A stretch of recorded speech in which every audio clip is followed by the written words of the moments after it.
now I talked about the 5 problems. I need to get a little bit.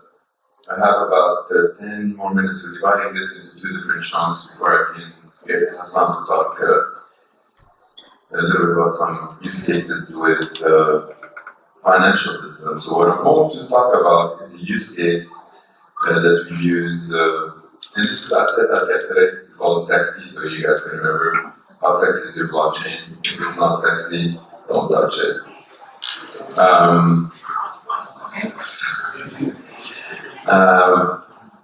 Just to give a lot of credit for thousands and thousands of researchers in the current blockchain space, they're currently being constrained trying to fly a boat. Perhaps they can fly airplanes.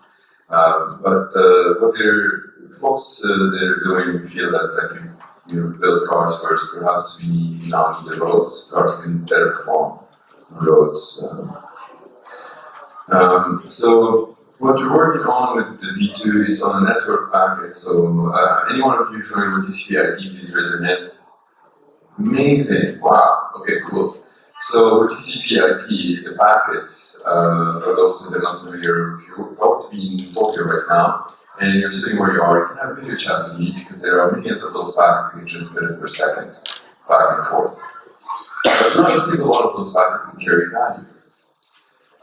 If we're able to get the value to be carried in the packet, we don't need any of the madness that happen afterwards. We don't need to send systems to have ledgers, and we don't need to have replicated ledgers afterwards. So this is where we started with Toda. We went back to what we said before. We let everyone work on the rest of the stuff. We decided to go into 1974. So the packet itself, if it's going to hold value, it needs certain characteristics different than TCP/IP. So we started modifying the packets. What if each and every one of you imagine a network packet? For those that are on a network packet, imagine a file, a text file. You know how to create a text file. Everyone who knows how to create a text file. Imagine inside that text file, the name of the text file can have a unique number that is universal. Unique in this universe, not only on this planet, unique universal. IPv6 is almost universal, so IP is something that you already use when you're connecting. You know, if I'm in Tokyo and you're right here and we want to have video chat, my IP is unique, your IP is unique. That technology is already working very well. Now what if that packet that has a unique number universally can only belong to a single device in any block of time? What if we're able to take that packet and transmit it across the network from one device to the next in a subsequent block of time? Could we have done that 20 years ago? The answer is no. 5 years ago, no. There's a lot of components that happen globally in the network speed and so on and so forth to enable something like this to happen. Why? Because if you were to do what I've just said, you would need to have a lot of work on the network back and forth for folks who build this in a decentralized setting. Otherwise, you need to depend on centralized point, which defeats the whole purpose. So the experiments that we were able to achieve, and let us not talk about use cases that they are happening live. No servers, no cloud, no database, no miners. The Toda does not exist anywhere. Toda is an imaginary thing integrated to the world. It's more like a language instruction we give each and every person. And that's what Toda is. Okay. Why do we care about 5 global standard bodies? Because they kind of facilitate. So if we don't care about them, we can still get there, but it will take longer. By having them around, they can facilitate any hardware developer to enable, for example, the phone that you're working on right now or your laptop. They have followed those standard bodies in order to build network protocol. So, how do we do this? Imagine a data structure that has 256 levels. That is binary tree, ES tree, fully saturated and complete. What I've just said, how many of you did not Vision that don't know what I'm talking about, please raise your hand. It's okay. Please just, if you don't know what data research is fully saturated and complete, raise your hand. So everybody knows that. Okay, amazing. Okay, so it would look something like this. So this is like a simplification. It's 5 levels. 256 levels would have more points than estimated atoms in the universe, about 1 trillion times. So it's never going to exist using all the computers in the universe. But the cool thing about it, computers from the 70s, they can traverse actually up and down, and breadth first, and depth first, and so on and so forth. Imagine on level 32 is where the packets reside. That means you can still have more packets than estimated atoms in the universe. Imagine on level 96 is where the devices they reside. And all of this imagination, what is it?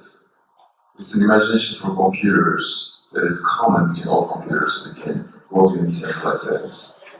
It doesn't really exist anywhere, but it's the common imagination between all those computers. It's the map that everybody follows. That data structure is necessary, but it's also not sufficient to have that packet be owned by a single device. What is needed? So each block of time, a certain image of that structure or branch of it will keep moving in time and keeps moving. So every block of time, you can imagine the actual packets, they do end up getting a different number. When will they attach that number inside their file is when they change their actual ownership. Otherwise, they can keep that same number that they've had, which means it's like they continue the stamp of time when they were received by their owner. But the cool thing about this is that what they're having inside the file is cryptographic proof that you have received that file in the time that was sent to you. So if I were to send you a transaction right now at 11:55 a.m. California time, there is a single truth that is replicated on every single device, and it's called the Merkle root, which is the hash of the block of this time. It's 32 characters. It's added appended to every single device, every minute. Why is that super cool?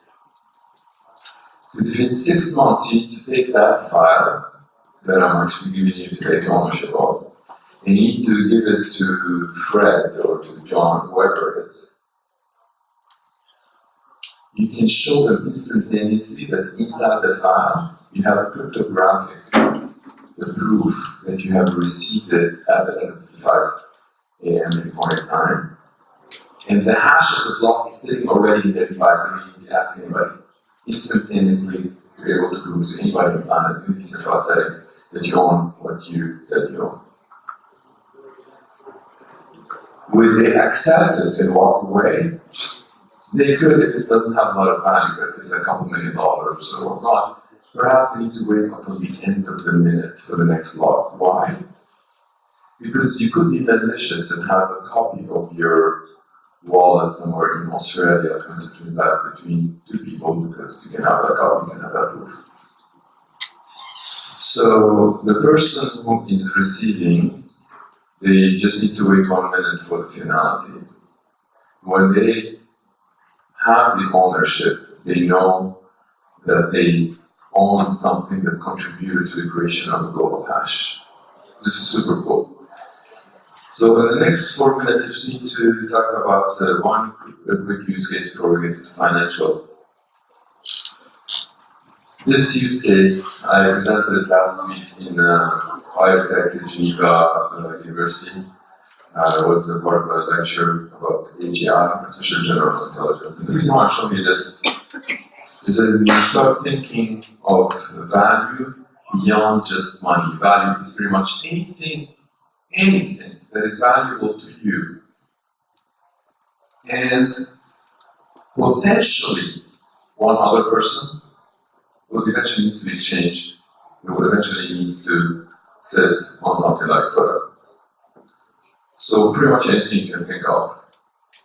So when we say that this is the next revolution, we mean it, because pretty much anything that ever existed is something of value, and it will be on a data structure like this. So what is it to AI?